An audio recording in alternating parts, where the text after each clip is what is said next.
SER Podcast. Hola, soy Bruno Alemán y esto es Play Fútbol, el podcast de fútbol internacional en el que te hablamos del juego. Riquelme no se adaptó al juego de posición de Van Gaal. Grealish parece ahora peor jugador con Guardiola de lo que lo parecía cuando estuvo el año pasado en el Aston Villa. Hay una corriente creciente de gente de fútbol que considera que mecanizar en exceso el juego limita al jugador talentoso. Hoy vamos a analizarlo, lo vamos a debatir en profundidad en Play Fútbol con el míster Abel Mourelo, que es un auténtico libro abierto. Además, vamos a entrevistar a Carla Soria, lateral del Estoril Praia, ahora que se ha certificado el título de la Liga Portuguesa para el Porto. Le vamos a preguntar a Carla Soria y evidentemente le echaremos un vistazo a cómo de calentita se ha puesto la Premier League. Looking for the 1-2, Balotelli drops Aguero, he can win it, oh, he's won the title, surely for Manchester City. Arretra Pirlo, anche lui la rincorsa, colpisce la palla, cucchiaio di Pirlo in gol. Pirlo realizza prendendosi non poche responsabilità. Ahora que escuchaba la narración, se cumplen 10 años de aquel gol mítico del Kun Agüero que le dio esa primera Premier League al Manchester City. Hoy en día hay quien considera que el hecho de tener que guardar una posición más o menos fija en el campo le corta las alas al jugador que tiene más calidad de inventiva. Que el hecho de tener que elegir bien en cada acción, elegir si toca pasarla, a quién pasarla, qué es lo que pide la jugada, que se dice actualmente, acaba reduciendo el plano creativo del futbolista. Existe una corriente de gente que considera que el fútbol es un arte y si al arte le ponemos un exceso de método, podemos acabar empobreciendo el producto final.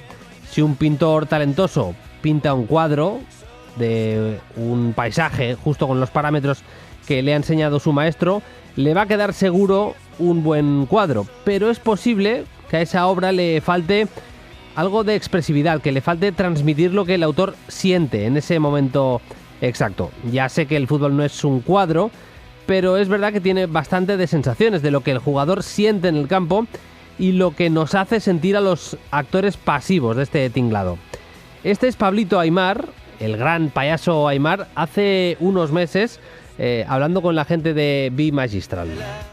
Entiendo lo del juego posicional, entiendo lo de atacar los espacios, entiendo lo de... Yo creo más en que los entrenadores nos tenemos que hacer cargo de esa supuesta o real falta de creatividad. El hecho de crear entornos creativos, crearle la situación para que tengan que imaginar. El fútbol es mucho de sensaciones, de imaginación, no es ajedrez. Dice Pablito Aimar que el fútbol no es ajedrez. Yo lo que voy a hacer es ponerme a hacer de fiscal, tratar de que podáis sacar conclusiones positivas para vosotros y si el debate real es válido o no. En el fútbol los equipos pueden atacar en posicional o con un ataque funcional. Para que nos entendamos, en el ataque posicional hay que intentar a través de unas posiciones, movimientos más o menos estructurados, mover a la defensa del equipo rival, generar espacios y a partir de aquí generar peligro, también a través de la calidad del futbolista, pero mover la estructura del equipo rival a través de determinados toques estructurados y a partir de ahí atacar ese espacio. En cambio, en el ataque funcional, lo que implica es una libertad, un ocupar los espacios en función de lo que ve, de lo que aprecia, de lo que siente el futbolista en cada momento. Para que nos entendamos, lo que hace el Betis de Pellegrini, que es cierto que está encontrando la mejor versión de Fekir y de Canales.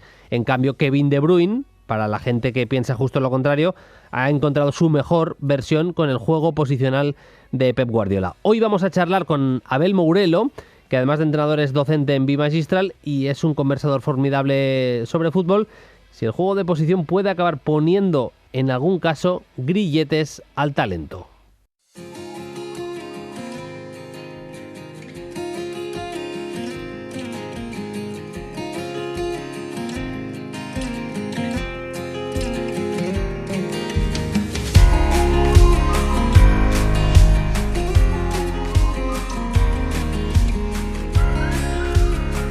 Abel Mourelo es un entrenador español, pasó por la Cultural y Deportiva Leonesa, ha estado en clubes como el Reus, en el Tokushima Vortis, no sé si lo digo bien, el Nastic, el Ulsan Hyundai también en Corea.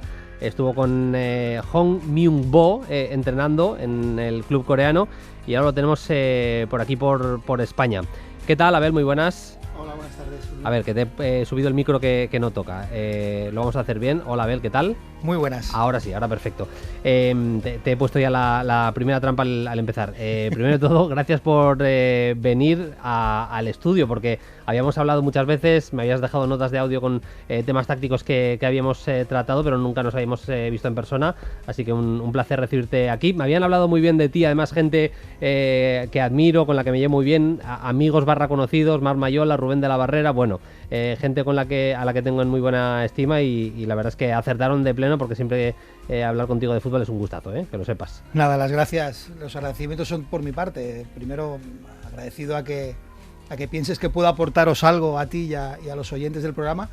Y sobre todo, pues eso, agradecer también a esos amigos que al final la gente que te quiere es porque te ve con otros ojos, ¿no? Diferentes, y ellos, evidentemente, toda esta gente que has nombrado, pues seguramente me ven con buenos ojos, ¿no? Tu camino ha sido muy, muy largo. Nos podríamos tirar muchísimo tiempo hablando de la carrera, del tiempo que llevas en los banquillos, pero me apetece mucho tratar que nos metamos de lleno en el tema que vamos a hablar hoy, pero la pregunta, déjame que te la haga. Ahora, ¿qué tienes en mente de cara a un futuro próximo? ¿Qué tienes en la cabeza? Pues de momento no parar, como siempre, ¿no? Son periodos estos de impasse, desde finales de diciembre que finalicé mi vinculación con Ulsan Hyundai en Corea, pues son momentos de reaprender, ¿no? De volver a vomitar absolutamente todo, de volver a plantearme dudas, a plantearme crecimiento desde el punto de vista del juego, del proceso de entrenamiento y del trato con personas principalmente, ¿no? Claro. Porque al final vivimos de eso, ¿no? Vivimos de intentar ayudar a los jugadores a ser mejores, ¿no? Y eso al final es lo que nos va a dar el pan. Con lo cual, temas de formación, temas de reaprendizaje y interactuando con mucha gente y esperando mercado para ver si ahora, a partir del 1 de julio, pues volvemos a estar en el verde. Como siempre, los entrenadores, buscando la oportunidad. Lo hemos apuntado en la introducción del programa, Abel, existe una corriente que apunta en esa dirección, que el juego de posición coarta un poco la creatividad, que corta de alguna manera las alas al talento, y queremos reflexionar sobre ello contigo. Vamos ahora sí, hemos escuchado un mini corte de Pablito Aimar hablando en B-Magistral hace unos meses, hace creo que algo más de un año, hablando un poco sobre el tema. Quiero que me cuentes también cómo lo interpretas tú. Escuchamos al payaso Aimar. Y no me gusta escuchar que no hay jugadores creativos, y no me gusta tampoco escucharlos después de hacer 800 entrenamientos automatizados. Es muy probable que no haya jugadores creativos y todo es automático. Si a uno que gambetea con 15 años le decimos que no lo haga porque la perdió 2 o 3 veces, y bueno, a esa edad la van a perder 2 o 3 veces, o 5 o 10. Entiendo lo del juego posicional, entiendo lo de atacar los espacios, entiendo lo de... Yo creo más en que los entrenadores nos tenemos que hacer cargo de esa supuesta o real falta de creatividad. Creo que esas defensas en bloque la destraba un creativo. Y un creativo gambetea, un creativo, alguien que se inventa algo diferente cuando todo es monótono. No nos llega a obsesionar porque no es para tanto, pero sí el hecho de crear entornos creativos, crearle la situación para que tengan que imaginar. El fútbol es mucho de sensaciones, de imaginación, no es ajedrez. La torre no va siempre para adelante y para el costado. El caballo no va siempre en fútbol. En ajedrez sí, pero en fútbol no. El fútbol no es ajedrez. Dice, entiendo el juego de posición, pero creo que en hacernos cargo los entrenadores de la falta de creatividad de los jugadores. A mí me va a tocar, Abel, hacer un poco de fiscal, a intentar ponerte un poco en un aprieto, pero seguro que vas a salir muy, muy bien. Lo primero que me decías es que es interesante definir, aunque no sea de manera súper extensa, pero definir qué es el juego de posición para sentar las primeras bases, Abel. Yo tengo muy claro en todos estos años de aprendizaje y lo que nos queda, ¿no? Porque al final el juego El juego nunca acabamos de comprenderlo, ¿no? El juego es tan inmenso, tan infinito que nunca vamos a acabar de comprenderlo, ¿no? Yo creo que si hablamos de juego de posición como etiqueta, yo creo que absolutamente todos los equipos del mundo realizan el juego de posición. Absolutamente todos. ¿Por qué? Porque el juego de posición al final habla de una estructura y de una ocupación de espacios, de unos espacios determinados y una estructura. Con lo cual, yo creo que todos los equipos del mundo tienen una estructuración y tienen una ocupación de espacios que quieren ocupar de forma prioritaria. A partir de ahí también asociamos el juego de posición a unos medios técnico-tácticos. Tercer hombre, ocupación de espaldas de la línea media. Digamos que todos los defensores se tienen que sentir amenazados por delante, por detrás. Hablamos de los cuadrados, de los espacios intermedios, hablamos de esos extremos, etcétera, etcétera, ¿no? Entonces, en función de la finalidad que tengan esos medios técnico-tácticos, pues asociamos, en función de esa finalidad, asociamos pues a juego de posición o no a juego de posición, ¿no? Yo para mí es una simple etiqueta, ¿no? Yo creo que lo más importante de todo esto es el vehículo, el elemento vehicular y el elemento pegamento de todo esto, que es en este caso, o como yo lo siento por lo menos, es el balón, ¿no? Uh-huh. A partir de ahí, asociar juego de posición o el entrenar o el jugar a través de esta etiqueta, de este estilo, el asociar o relacionar de forma directa la falta de creatividad de los jugadores o el encorsetamiento de jugadores, yo creo que es injusto en este caso, ¿no? Yo escuchando a Aimar, yo creo que lo entiendo y comparto el mensaje que él habla, ¿no? Yo comparto el decir, los entrenadores tenemos que hacernos cargo de esa falta de creatividad, evidentemente, pero esto no es un problema de juego de posición, ¿vale? Esto no es un problema de querer ser protagonista con balón, de jugar más directo, menos directo, al contraataque, etcétera, etcétera. No es directamente proporcional al estilo, y sí directamente proporcional a un proceso formativo en el fútbol actual. Sí que es cierto que a niños de 8, 10, 12 años se les dice constantemente no regatees, cuando desde un punto de vista de desarrollo cognitivo del niño, y en función de las etapas de Piaget, no me lo invento yo, pues estaban en una etapa que se le conoce como egocéntrica. Y en esa etapa egocéntrica hay que priorizar unos determinados contenidos y unos determinados conceptos, como son la conducción, el tener el balón, el regate, etcétera, etcétera. Son todo contenidos desde el punto de vista más individual, porque están en esa etapa egocéntrica en la que no interpretan o no reconocen a sus propios compañeros, no los reconocen. Entonces, ¿que los niños de 8 o 10 años son chupones? Sí, ojalá lo fueran durante muchos más años, porque luego llegan al fútbol profesional, el entrenador, que también lo ha dicho él, genera un contexto de ventaja a ese determinado jugador, estamos viéndolo por ejemplo en el Barça de Xavi, con cómo le genera contextos de ventaja principalmente a esos extremos en parte derecha, como pueden ser Adama o puede ser Dembélé, les generas contextos de ventaja en espacio y en tiempo, y llegan esos jugadores y no aprovechan esas ventajas, no surge esa creatividad. Pero yo no creo que sea un problema del estilo o de la etiqueta de juego de posición, no creo que sea un problema de ello, sí creo que es más un problema desde el punto de vista del proceso formativo en el fútbol formativo actual, que no dejamos o no fomentamos la creatividad de los jugadores.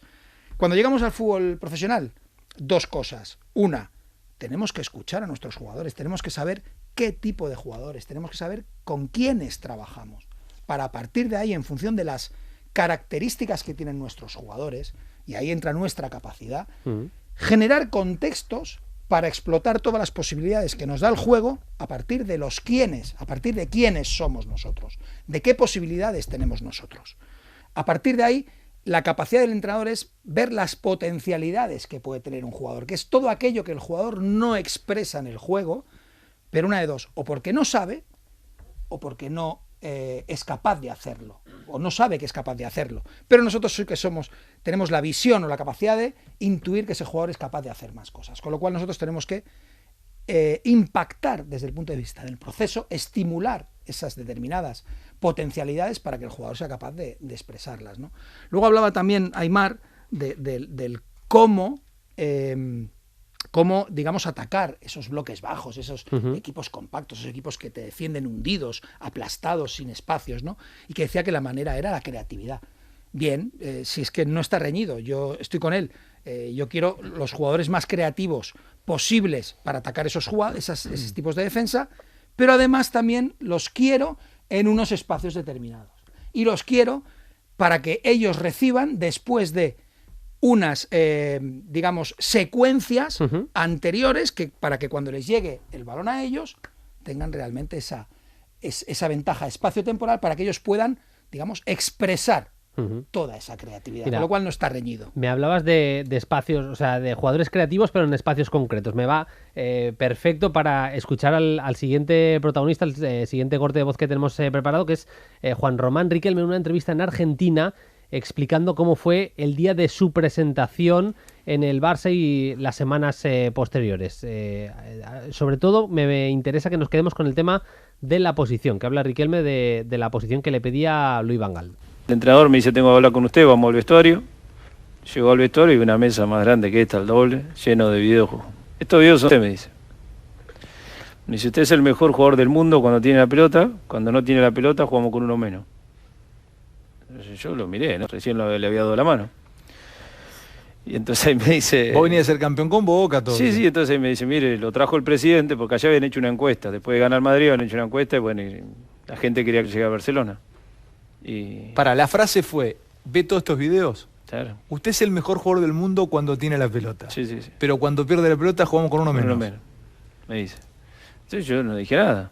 Entonces me dice, bueno, acá tenemos un sistema en el cual yo confío en él y usted va a tener que jugar de puntero izquierdo. Sí, no tengo problema. Pero claro, yo tenía que estar quieto ahí, no aguantaba. Jugamos segundo o tercer partido y yo me metí atrás del número 5, como jugaba siempre. Le ganamos al Racing de Santander 2-1 y le doy los 2 pases a Kluivert. Yo o sea, bajabas la pelota y le dabas la pelota a Kluivert. Claro, no, agarraba el 5, yo me metía de puntero izquierdo, me metía atrás del número 5, me daban la pelota, yo le di el pase al negro y hizo los 2 goles. Yo contento, al otro día vamos a entrenar, digo, los diarios contentos, Riquelme me dio los 2 pases, cómo se entiende con Kluivert, vamos a empezar el entrenamiento, los jugadores de un lado, el técnico del otro, y dice, usted es un desordenado. Todos dicen que jugó un partidazo, pero yo a usted le dije que tiene que jugar puntero izquierdo. Pero sí diste 2 pases gol. Bueno, yo pensaba lo mismo que vos, pero él no. Bueno, le pedía que jugara de extremo izquierdo y no hizo caso, bajó a recibir el balón en una zona en la que Louis van Gaal no quería que lo hiciera Riquelme y a pesar de que dio 2 pases de gol no estaba contento y no funcionó ese matrimonio van Gaal-Riquelme. Él fue a participar en aquellos espacios donde ese jugador es determinante. No vamos a ponernos, y mucho menos yo, no soy quien para juzgar a un referente o a un entrenador top mundial como es Louis van Gaal, ¿no? Pero en este caso, al final el jugador va a aparecer en aquellos espacios donde él se siente determinante y donde él se siente cómodo. Esto no está relacionado con el juego de posiciones, es decir, el entrenador te quiere en una posición porque él piensa que en esa posición tienes que jugar, ¿no? A partir de ahí está lo que el jugador expresa o donde el jugador se siente más cómodo y ahí es donde nosotros tenemos que aparecer como facilitadores. Ahí es donde yo te decía que nosotros tenemos que escuchar a los jugadores para ubicarlos, y hablando de ubicación desde el punto de vista de espacio que ocupas, perfil e intencionalidades posteriores en el juego, tenemos que ubicarlos donde sean mucho más eficientes y donde además de ser, donde sus características se vean potenciadas, podamos hacer que el jugador exprese esas potencialidades de las que te hablaba antes, ¿no? Que el jugador haga más cosas de las que cree que hace, ¿sí? Muchas veces esa limitación por parte de tener a los jugadores muy encorsetados, muy en un sitio determinado, está ligado, esto lo hemos hablado muchas veces en algunos otros aspectos, Bruno, que está ligado en las creencias limitantes, uno del propio jugador, pero sobre todo de nosotros los entrenadores. Muchas veces nosotros tenemos unas limitaciones en determinados aspectos del juego y nos sentimos más seguros si a ese jugador lo ubicamos ahí en ese espacio y punto. Porque si ese jugador sale de ese espacio, es como que empiezo a sentir que yo no estoy cómodo. Cuando el que tiene que estar cómodo es el jugador, que es el que juega. Te da la sensación que no lo controlas, que no estás controlando lo que pasa en el campo, ¿no? Totalmente, totalmente. Y eso a muchos entrenadores, me voy a incluir, ¿no? Nos hace sentir incómodos, ¿no? Pero al final el objetivo es facilitarle contextos al jugador, facilitar interrelaciones entre jugadores nuestros, facilitarles espacios donde van a tener ventajas espacio y tiempo. Xavi habla mucho de ventajas espacio y tiempo, ¿sí? Pero esas ventajas espacio y tiempo van a estar relacionadas también con distancias de relación entre jugadores, etcétera, etcétera. Hay una cosa también interesante de todo el tema posicional que decía Riquelme, que es, él decía, es que me tenía que esperar ahí pegado a la banda y no aguantaba, dice Riquelme, no aguantaba. Hay jugadores que tienen mucho talento y que es verdad que te pueden rendir mucho. Yo lo asocio muchas veces también a Bernardo Silva. Bernardo Silva, cuando ha coincidido en el Manchester City con Kevin De Bruyne y con Silva, incluso con buenas temporadas también de Gundogan, muchas veces le ha tocado hacer de extremo. A mí me da la sensación que hay algunos jugadores que van creciendo en los partidos a medida que van entrando más en contacto con el balón. Claro, si tú a Bernardo Silva, que me parece que ha hecho partidos como extremo derecho pegado a la cal, como le pedía Guardiola, impresionante, o sea, una cosa no quita la otra, pero también es cierto que le he visto expresar más su potencialidad cuando ha participado mucho. Por ejemplo, ahora le estamos viendo de interior, un interior que se acerca muchas veces a la base, un interior que participa mucho. Estamos viendo un Bernardo súper expresivo. A mí me está alucinando esta versión del portugués. No hay un tipo de futbolista que necesita ese sentirse en contacto con la pelota todo el tiempo y le limita un poquito ese rigor posicional, ¿o no? Totalmente. Bueno, Bernardo Silva actualmente ya jugando incluso como falso 9, ¿no? Como delantero falso, ¿no? Hay jugadores que necesitan, que asocian su intervención en el juego o que se sienten más cómodos cuando están en contacto con el balón. Jugadores que pasan mucho tiempo sin estar en contacto con el balón no se sienten cómodos en el juego. Pero eso también es una deficiencia de nuestro fútbol formativo, es una deficiencia del proceso formativo de los jugadores. Hablábamos antes de identificación de espacios, de reconocer y reconocerse en un espacio. El reconocerse en un espacio está ligado directamente a un rol funcional en cada momento, en saber que estando en ese espacio, en ese momento determinado, estás favoreciendo lo que está pasando en las zonas de balón, estés cerca o lejos del balón, y está favoreciéndote para sus siguientes acciones. Sí. ¿Me explico? Entonces, eso es lo que tenemos que enseñarle también a los niños y lo que en el fútbol profesional intentamos impactar o estimular a través del entrenamiento, a través del proceso de entrenamiento, a través del entrenar a jugar, no entrenar a entrenar, sino que intentar que el jugador sienta el estímulo del juego y el por qué en ese espacio, en un momento determinado, está favoreciendo y favoreciéndose en acciones posteriores del juego, ¿no? Pero evidentemente hay ese tipo de jugadores que necesitan estar en contacto con el balón. ¿Qué problema hay? Que vengan y que tengan contacto con el balón. A partir de ahí tú genera contextos donde ese jugador, después de X tiempo en un espacio no toca, viene, toca, recarga un determinado perfil, baja a una determinada altura, juega por delante de la línea en vez de jugar por detrás, toca la pelota y ya está cómodo. Genera tú ese contexto como entrenador. Ahí es donde nosotros tenemos que tener la capacidad diferencial, ¿no? Cuando hablamos del proceso de entrenamiento también hablamos de que la capacidad diferencial la marcamos los entrenadores.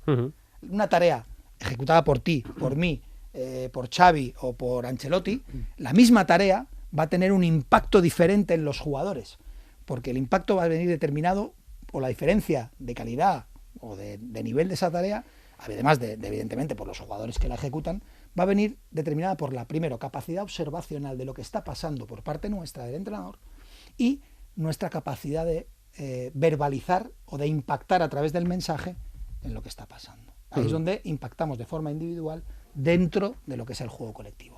Jugadores que se sienten cómodos tocando el balón, generemos contextos para que esos jugadores siempre o prácticamente siempre sean los que están en contacto con el balón. Claro. ¿Los quiénes, Bruno? Los quiénes, siempre.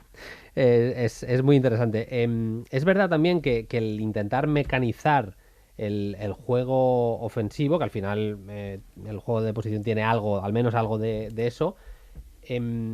No se está, perdona, Abel, que estoy haciendo todo el rato de fiscal, pero es para que salgan conceptos tan interesantes como los que estás sacando. Pero el mecanizar el juego ofensivo mentalmente no lleva al jugador a acomodarse en ese juego mecánico, en ese dar el pase que toca, y en el momento en el que toca saltarse el guión porque es un día que no estás inspirado en la circulación, es un día que en las cosas simplemente no están saliendo y necesitas eso que decía Aimar, ¿no? De ese jugador que se salte el guión y que aparezca la magia. Mentalmente no limita un poco al futbolista, ¿o? Yo creo que no. Vale. Yo creo que no, pero además de verdad, porque luego aparte digamos el proceso de implantación o de implementación, ¿no?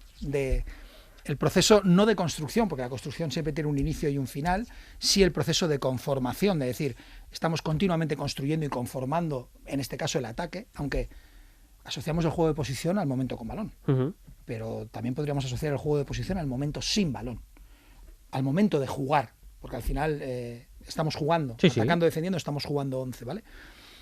Con lo cual, el tema era, esa creatividad no está coartada con el juego de posición. La implementación, la conformación de ese juego de posición tiene unas determinadas fases. Esto, pues yo, por ejemplo, lo he leído y me fascinó hace años cuando lo leí y me hizo entender muchas cosas que yo veía en entrenadores como, por ejemplo, Pep Guardiola. Sus primeros años no eran iguales que el segundo, el tercero o el cuarto año actualmente, o el quinto o el sexto en el City, ¿no? O el primer año en el Bayern no fue lo mismo que el segundo o el tercero en el Bayern, ¿no? Entonces, después de leer aquellos conceptos de implementación de ese juego de posición, me di cuenta de que hay una serie de pasos. Y sí que hay un primer paso donde posiblemente sea un poquito más rígido ese juego de posición, donde el jugador reconoce el espacio donde interviene y se reconoce, volvemos otra vez al rol funcional que hablábamos hace unos minutos, reconoce y se reconoce en ese espacio en concreto, en su espacio, ¿vale? Ese primer paso sí que puede parecer un poquito más rígido, pero a partir de ahí, el siguiente paso es que ese jugador que reconoce y se reconoce en su espacio, empieza a reconocer y reconocerse en roles funcionales, en espacios colindantes, en espacios cercanos a los que son su posición. Y el último paso sería el juego libre, que sería ese juego en el que hay unos espacios a ocupar, porque simplemente ocupando una serie de espacios ya obtenemos una serie de ventajas, ya sean numéricas, ya sean posicionales, ya sean cualitativas, etcétera, etcétera. Con lo cual, simplemente ocupando ya tenemos, por relación numérica, por relación de cualidad, por cualquier relación ya tenemos ventajas. Entonces, hay unos espacios a ocupar y quien los ocupe me da lo mismo. Tenemos el ejemplo de Jong en el Barça. De Jong en el Barça viene del juego del Ajax de Ten Hag, que es para mí un juego posicional libre. Para ti es juego de posición libre. Juego posicional libre, para mí. Donde los espacios están ocupados de forma racional, siempre, pero da lo mismo. Y De Jong, siendo interior, podía venir a la base, podía venir a aparecer en primera línea en inicio, un lateral podía aparecer como extremo, podía aparecer como cuadrado, un delantero centro podía aparecer en cuadrado, podía aparecer de extremo, e incluso con cambios de perfiles, el de la derecha en la izquierda y el de la izquierda en la derecha. Pero los espacios y la ocupación era racional. Siempre era racional. Y además, tenemos el ejemplo, a lo mejor De Jong es un jugador que necesita estar en contacto con balón, ¿no? Lo vimos el otro día con, para mí totalmente, sí, con algún análisis de Mar Mayola, ¿no? Buenísimo, en la televisión, donde De Jong se vierte o se decanta a un perfil determinado para participar. Bien, perfecto, eso no hay ningún problema. Eso es una base técnico-táctica que también puede estar incluida dentro de cómo atacar en campo contrario. Pero tiene que ser compensado. Tiene que ser o no. Vale. Tiene que ser o no. O no. Porque a lo mejor sin compensar ya obtienes la ventaja donde está el balón. O sin compensar ese espacio que vacía De Jong, amplías mucho más el espacio y el tiempo de otro jugador. Vale, entendido. Para dejar de apretarte tanto, el caso contrario a lo que hemos hablado de Riquelme seguramente es Kevin De Bruyne, y te ha apretado también un poco con el caso de Bernardo Silva, porque me parece un jugador que ha sido dócil, que se ha adaptado a lo que Guardiola le ha pedido siempre y hemos visto siempre una buena versión de Bernardo Silva, pero en el caso de Kevin De Bruyne es un futbolista al que el juego de posición, desde la llegada de Guardiola, su dimensión como futbolista ha crecido una auténtica barbaridad. Y totalmente, eso es así. Totalmente. Yo creo que ha sido... se ha exponenciado su rendimiento y yo creo que hemos visto potencialidades que no habíamos visto. O sea, claro. Hemos visto cosas de De Bruyne que hasta este momento no habíamos visto, hasta el momento de coincidir con Guardiola no habíamos visto, ¿no? Pero si nos remontamos, vuelvo a decir, si nos vamos al primer año de Guardiola en el City, posiblemente De Bruyne era mucho más posicional. Sí, era jugador de ocupar cuadrado, única exclusivamente. Y actualmente vemos un De Bruyne en cuadrado, en espacio exterior, con cambios de perfil, de falso 9, en la base. O sea, vemos un De Bruyne que ocupa espacios que son determinantes y que lo hacen a él mucho más determinante. Yo creo que la identificación de esos espacios por parte de De Bruyne y englobado, digamos, encuadrado en este estilo de Guardiola, yo creo que ha multiplicado el rendimiento de De Bruyne. Yo creo que hemos visto un jugador excelso en estos momentos. Un crack total. Pues encantadísimo, Abel, de tu visita. Encantado de estar aquí, de hablar de algo que a mí me apasiona, ¿no? Y yo siempre digo, hay una frase de Charles Bukowski que va conmigo, ¿no? Y que todo el mundo identifica, o me identifica, con esa frase, ¿no? Que se encuentra lo que amas y deja que te mate, ¿no? Es buenísimo, descontextualizada en... O sea, él no habla del fútbol, habla de la vida Bueno, y de sí, otras sí. cosas, pero en este caso yo la asocio al amor que tengo por este juego, ¿no? Al final mi profesión era otra y al final me he decantado por el juego, por el fútbol, pero como medio de intentar ayudar a personas, de hacer felices a personas y eso es lo que a mí me hace feliz, ¿no? Intentar ayudar a esos jugadores a ser mejores cada día, ¿no? ¿Y cómo son mejores cada día?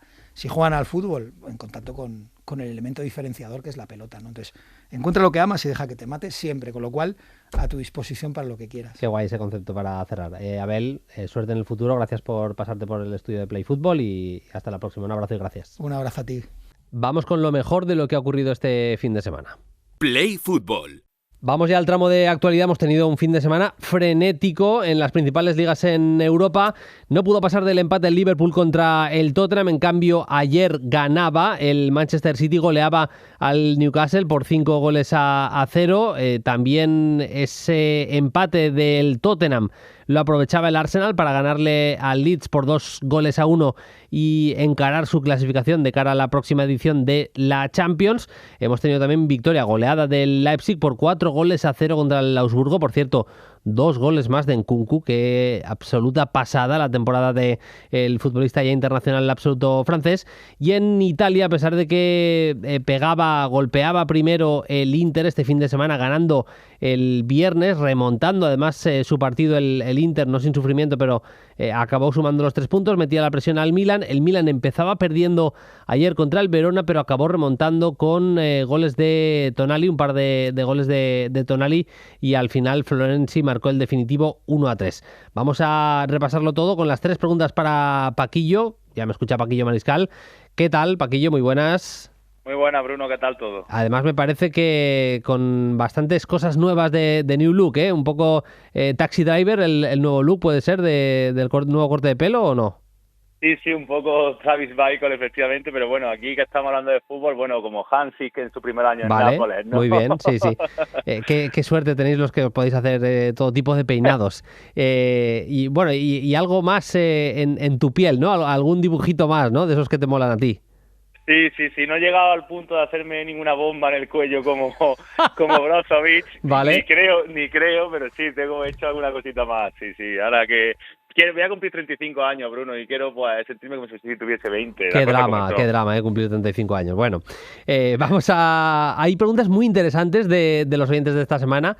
Nos piden, ya te voy avisando, Paquillo, un top 5 de porteros sub-23, sí, yo la he leído y la verdad es que me lo han puesto difícil, ¿eh? He tenido que tirar de internet para pensar realmente, porque te tienes que saber de memoria los porteros que son sub-23. Pero bueno, luego iremos a las preguntas. Primero voy a las preguntas que te hago yo a ti.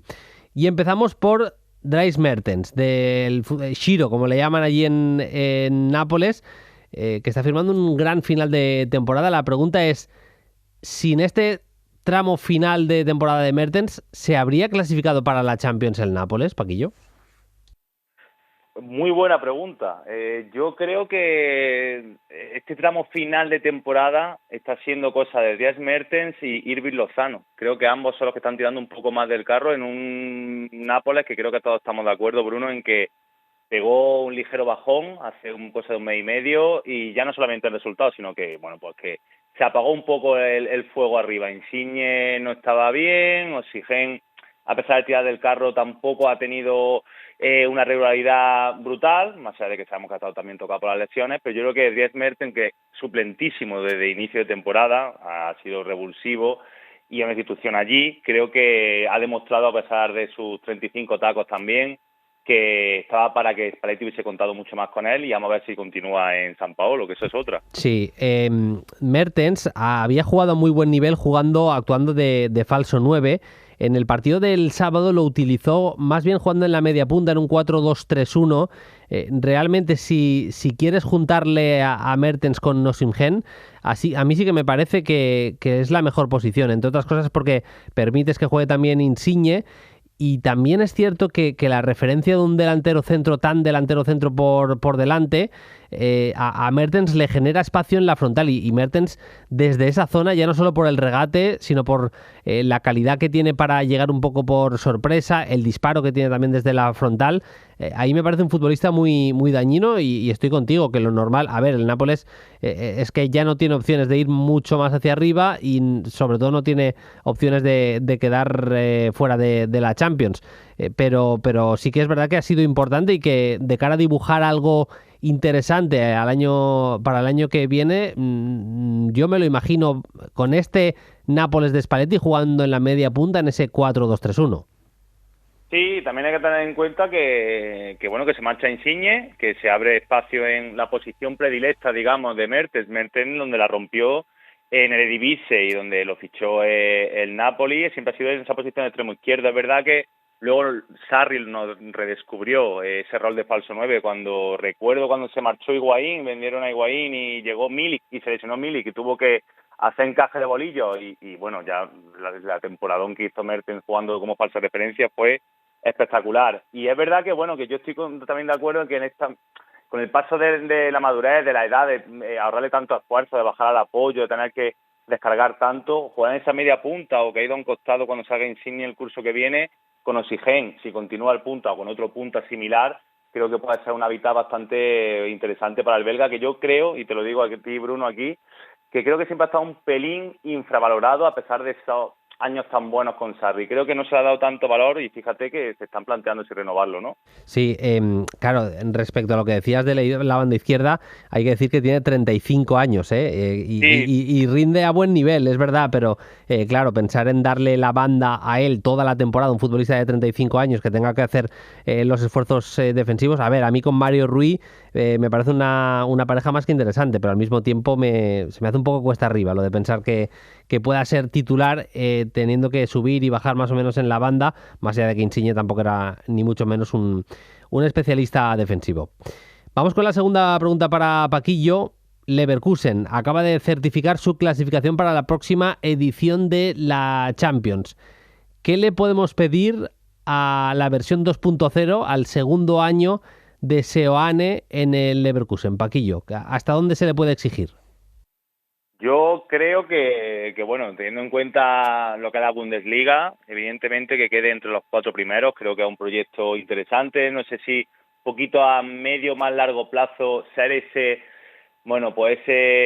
equipo que le echa el aliento en la nuca al Bayern de Múnich, no por pelear el título, no creo que no tienen mimbres para ello, en mi opinión, pero sí para incomodar, ¿no? Y para ser una alternativa.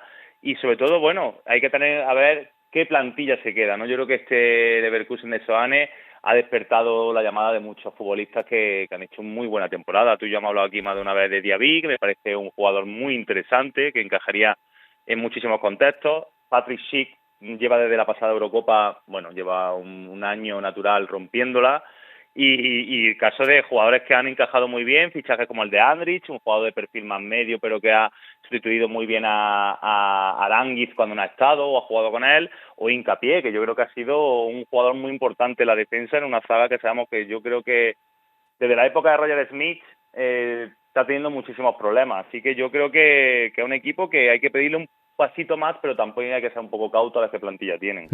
Frimpong en la derecha me ha gustado también bastante hasta la lesión.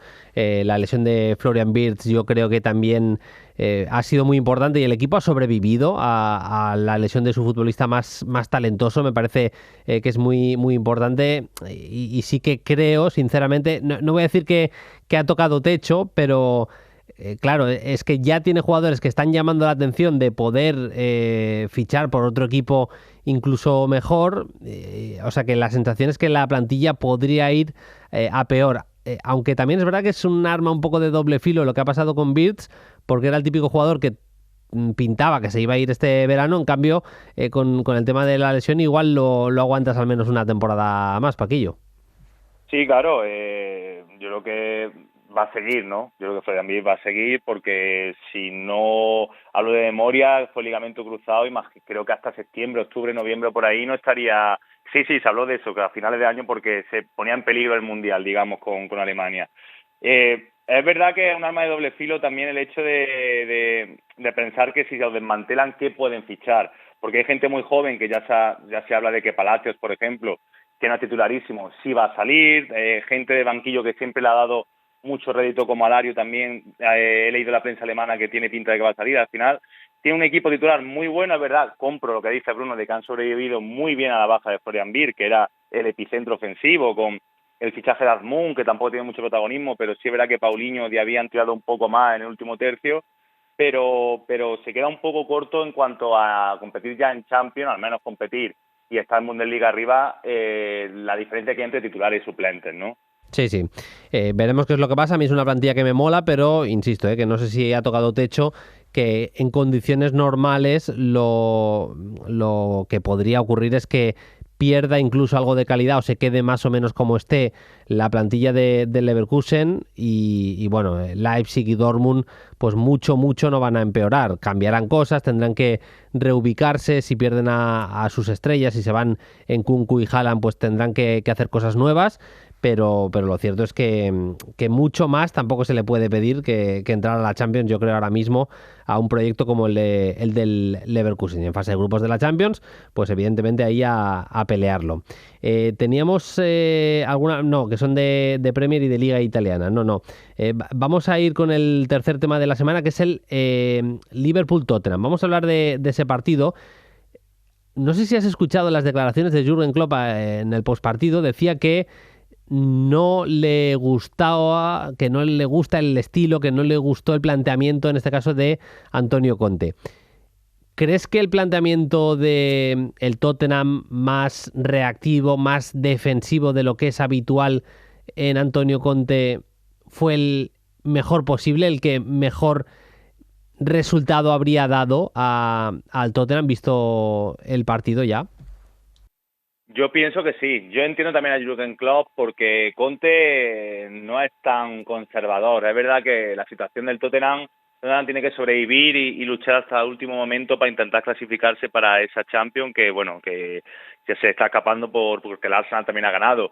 Pero yo entiendo esa reactividad, entiendo que el Liverpool ha demostrado a lo largo de todo el curso que es un equipo en el cual no le puedes jugar de tú a tú, o al menos pienso que durante muchos tramos no le puedes jugar de tú a tú porque te destrozan, tiene muchísimos registros, y yo entiendo que es verdad que poca posesión, un equipo muy echado atrás, pero sacaron una gran versión defensiva. Yo creo que el partido que completó, por ejemplo, Emerson Royal, pongo un ejemplo paradigmático de esto, de un jugador que le ha costado mucho el salto, ¿no?, de la Liga Española allí, y jugó francamente bien defensivamente. Al final incluso cambió a Robertson para meter a Tsimikas para ver si era un poquito más incisiva esta banda izquierda del Liverpool. Creo que Højbjerg y Bentancur estuvieron muy bien.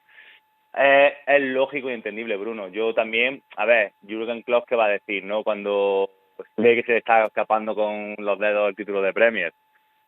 Sí, es que a ver, me da la sensación que eran unas declaraciones un poco de rabia post partido. Las hizo con educación, ¿eh? Dijo, yo la respeto, esta manera de entender el fútbol, porque además lo comparó con el Atlético de Simeone y demás. Y es cierto lo que dices, que no siempre juega así Antonio Conte y que puede tener un punto de que le sorprendió.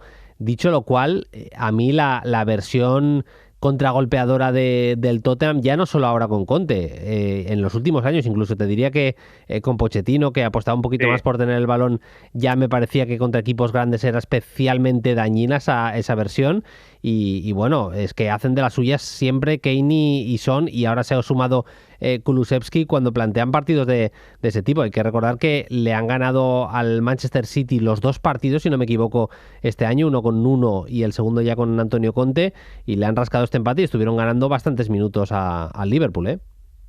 Sí, yo pienso que por la confección de la plantilla, lo que tú dices, su estrella al fin y al cabo son los dos estiletes, son Heung-min Son, Harry Kane, y se ha sumado Kulusevski, que te ha tenido un impacto que porque Luis Díaz ha acaparado a cualquier fichaje de invierno, en mi opinión, pero lo de Kulusevski también es una barbaridad, y lo he hablado contigo de récord muchas veces, Bruno, que yo creo que ha caído de pie, un jugador para jugar con Antonio Conte, pero yo pienso que tampoco apostó al principio un poco por Harry Winks, pero tampoco tienen un organizador. Højbjerg y Bentancur te dan pase fácil, te dan velocidad, pero se sienten cómodos en esta propuesta, se sienten cómodos sujetando y buscando a los puntas, y estoy de acuerdo en que teniendo en cuenta los precedentes de cómo le ha ganado al City también, de que Liverpool en la dinámica que viene, creo que es la mejor propuesta posible. Es verdad que, por ejemplo, el Liverpool pues encontró un muro y a lo mejor aparecieron algunas de sus debilidades, a pesar de que, bueno, Thiago sabemos que está en un nivel el mejor de su carrera,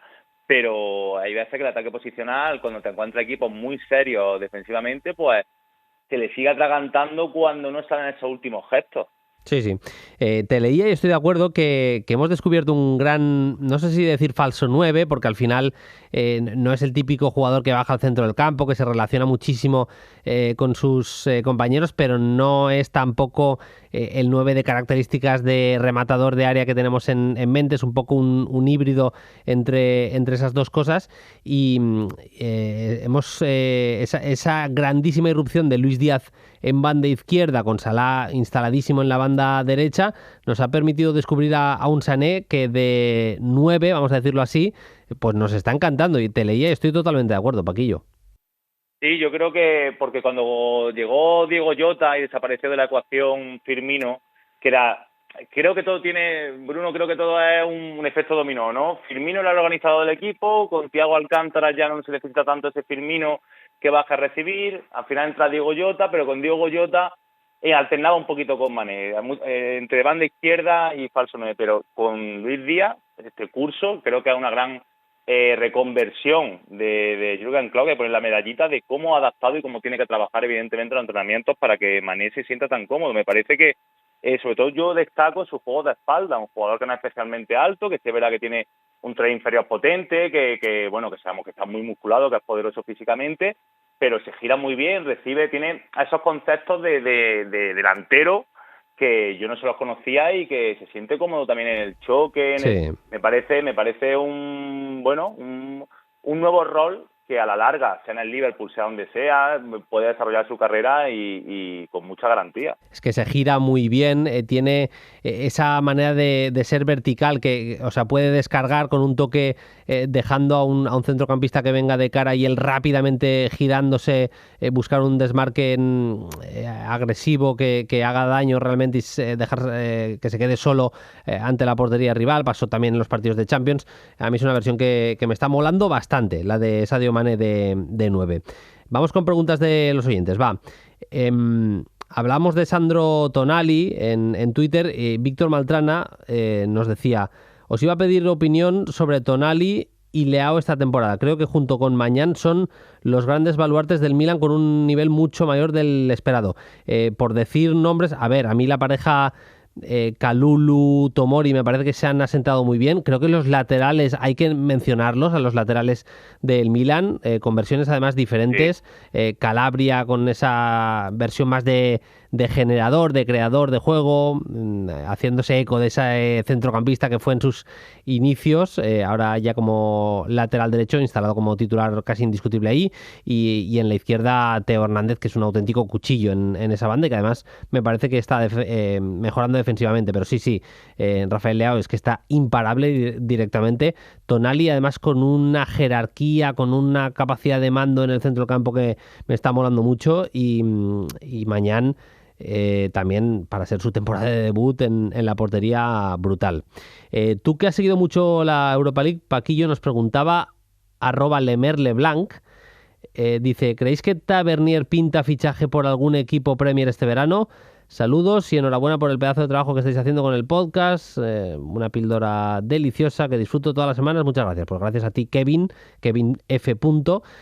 Paquillo, Tavernier ya tiene una edad, si no me equivoco son 30 años o incluso 31, pero qué temporadón ha firmado con el Rangers, finalista de UEFA Europa League, ¿eh? Esta temporada en concreto, que encima es máximo goleador de esta Europa League, es verdad que tira 2 penaltis y demás, pero son ya varias temporadas haciendo un nivel de asistencia y goles brutal, físicamente muy ágil, defensivamente con muy buenos conceptos, se adapta a línea de 3 como carrilero, a lateral línea de 4. Yo creo que es el momento de salir, Bruno. Yo pienso que sí. Me viene a la cabeza que a lo mejor Stephen Gerrard, que la ha entrenado estos últimos años, a lo mejor si venden a Cash el Aston Villa, que tiene mucho cartel, el lateral, puede ser que vaya por él. Yo opino que por nivel, evidentemente, va a sonar para una liga más competitiva que la escocesa, porque lo merece además, ¿eh? Totalmente.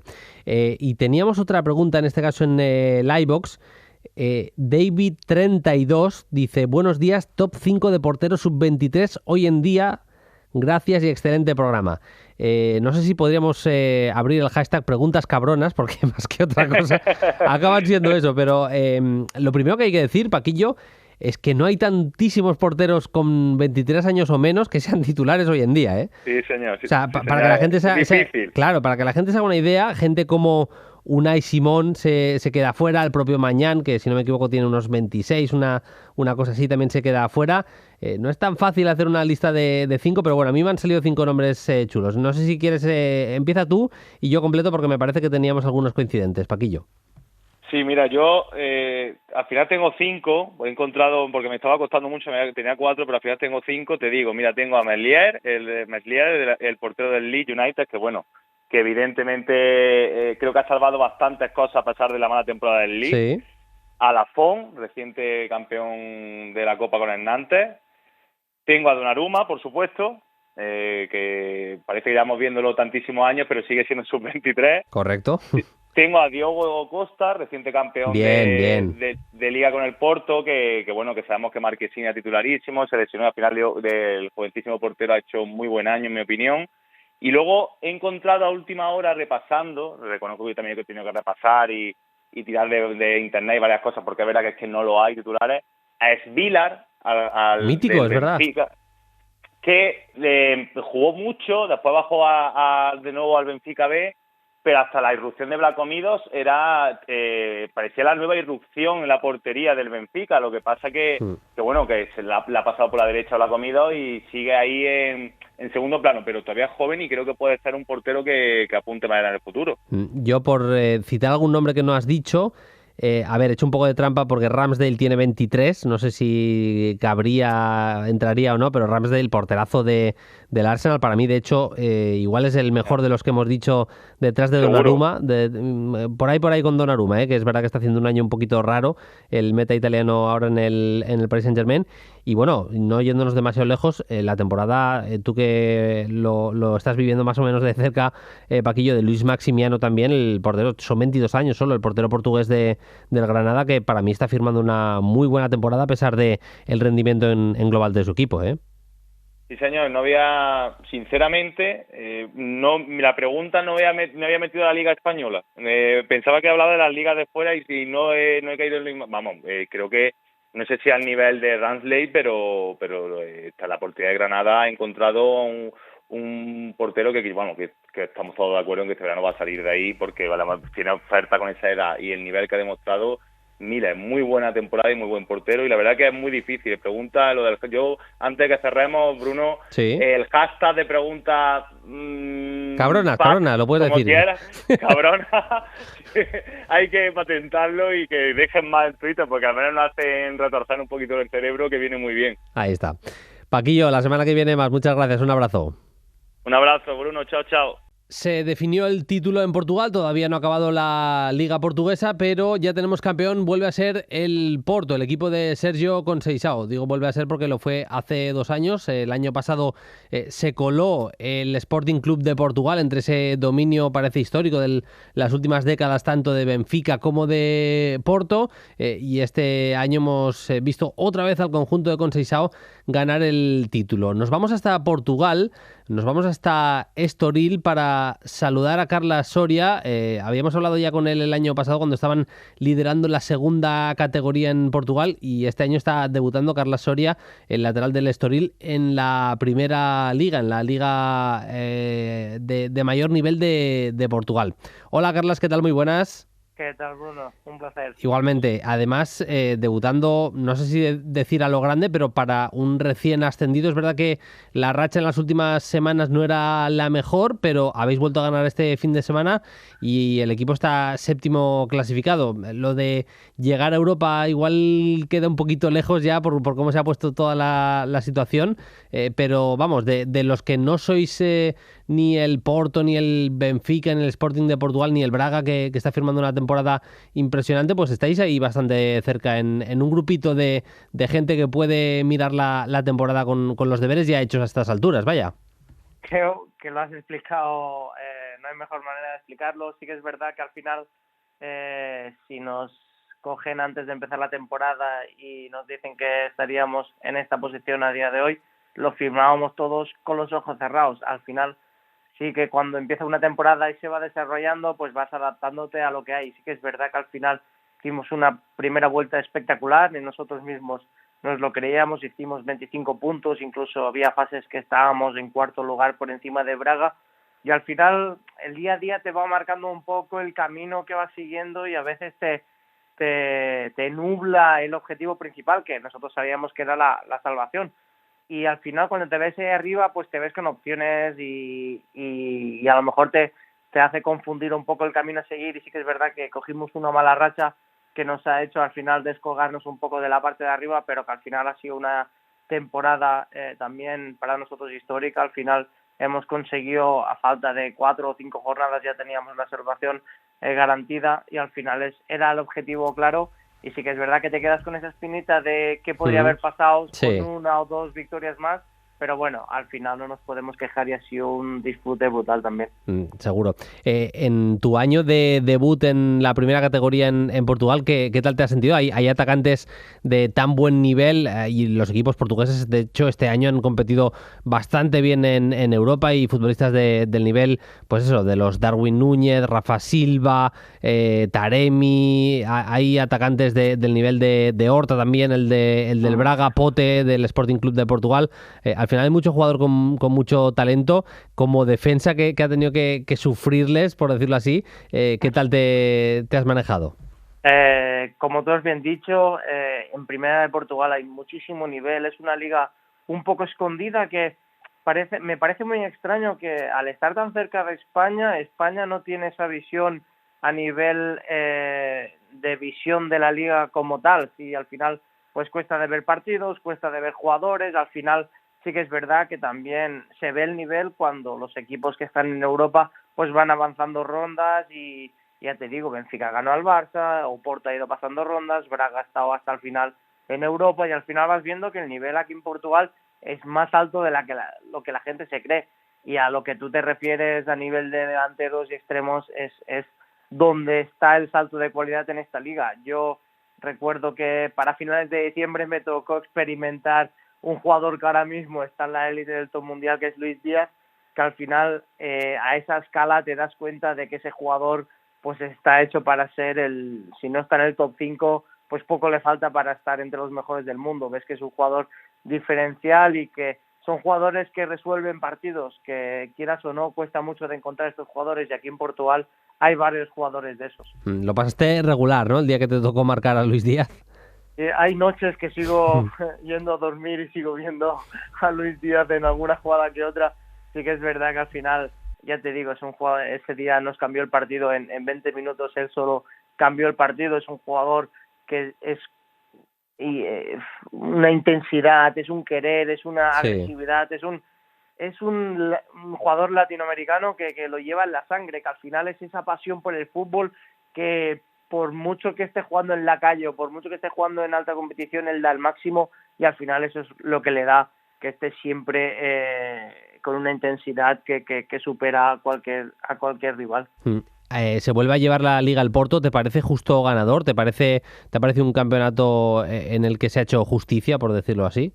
Totalmente, creo que al final ha sido de los grandes el que menos ha fallado. Benfica tenía un año también un poco de transición, hay un poco de confusión en el club, y al final es un grande que está ahí medio tapado, pero que con el fichaje de Roger Smith para el año que viene se va a hacer una reestructura del club que yo creo que tiene que pelear por el título, porque es un club histórico. Y al final el Oporto con el Sporting ha fallado en ciertos momentos claves de la temporada, y eso le ha hecho perder el campeonato. Y el Oporto es un equipo que es la imagen viva de su entrenador, Sergio Conceição. Es intensidad, es no permitir ni una relajación, y al final eso es lo que les ha hecho estar todo el año de arriba y llevarse el campeonato.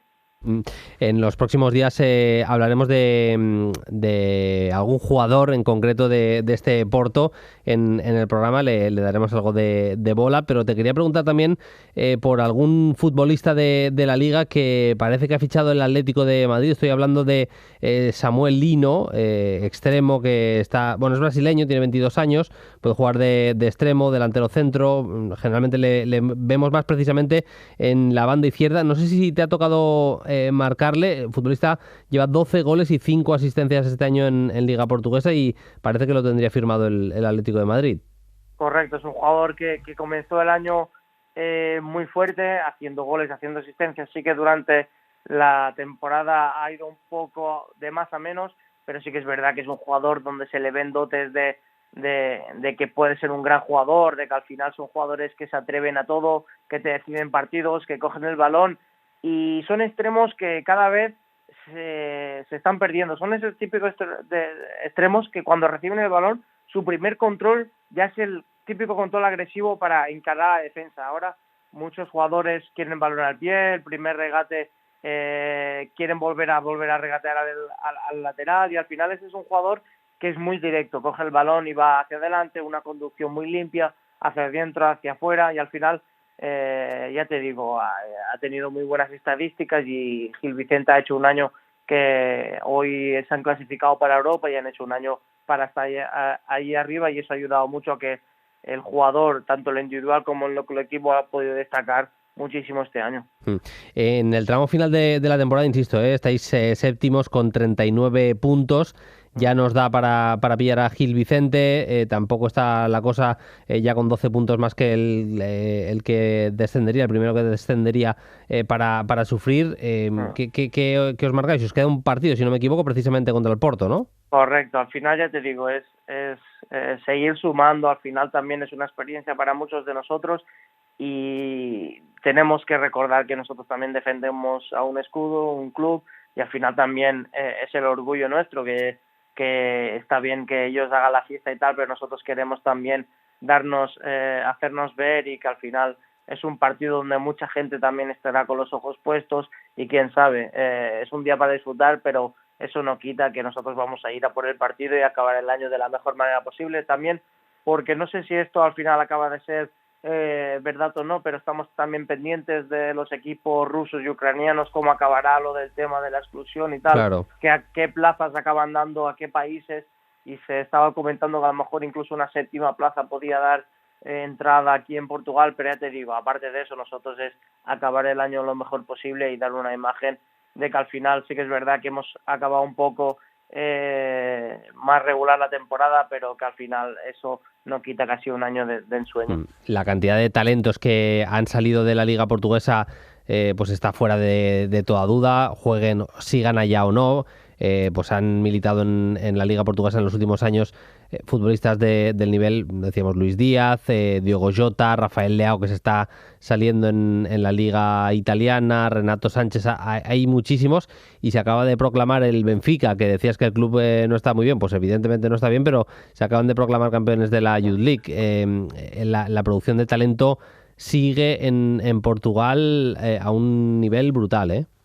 Es espectacular. Yo a veces me fijo, por ejemplo, en la selección absoluta de Portugal ya hay mucho nivel consagrado, pero tú te vas a ver la sub-21 de Portugal y es que da miedo. Tú ves jugadores de la talla que están viniendo como Fabio Carvalho en Fulham, jugadores como Vitinha, que es un mediocentro espectacular de Oporto, jugadores que tienen pinta a que pueden llegar a ser otra vez pues los nuevos Rubén Díaz, Joao Cancelo, que al final son jugadores dominantes, y que es una selección que da mucho miedo, y que al final tiene pinta a que las siguientes generaciones, pues ya te digo, tienen todo para poder dominar el fútbol europeo y el fútbol mundial. Pero ya te digo, hay mucho nivel. Benfica ha ganado la Youth League.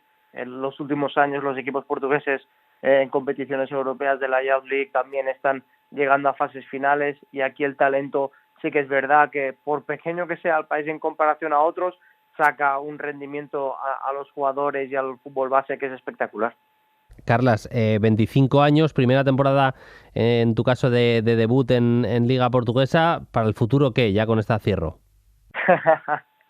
Pues eso nadie lo sabe. Sí que es verdad que al final a mí me queda un año más de contrato, yo estoy súper contento. Al final me ha servido también para hacer ver que puedo competir en la élite. Yo nunca había competido como tal en la élite, al final ha sido un año de experiencia.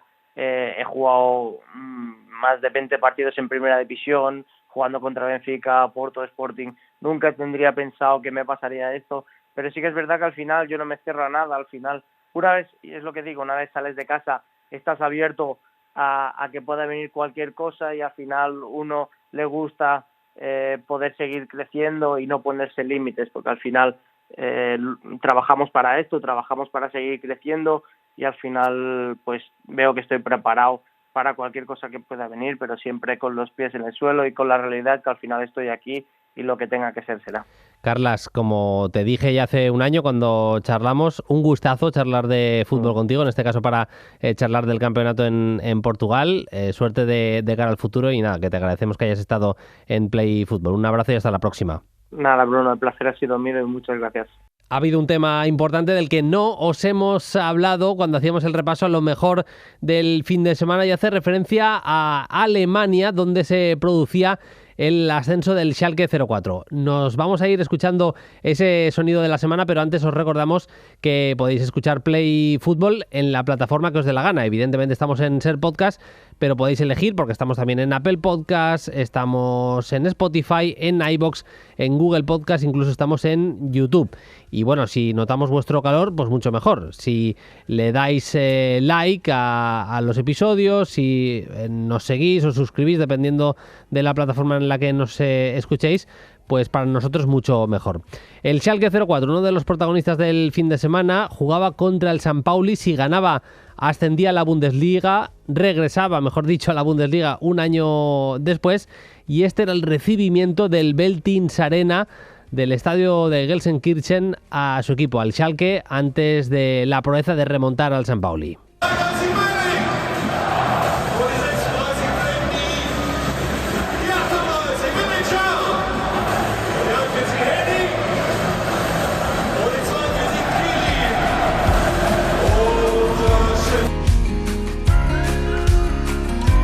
Pues yo creo que es buena noticia al final que un histórico como el Schalke regrese, en este caso, a la Bundesliga. Impresionante la remontada y al final victoria que les permite volver a la élite del fútbol alemán.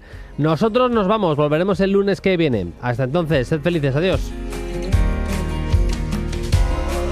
Suscríbete a Play Fútbol. Todos los episodios y contenidos adicionales en la app de Cadena Ser y en nuestros canales de Apple Podcast, Spotify, iVoox, Google Podcast y YouTube.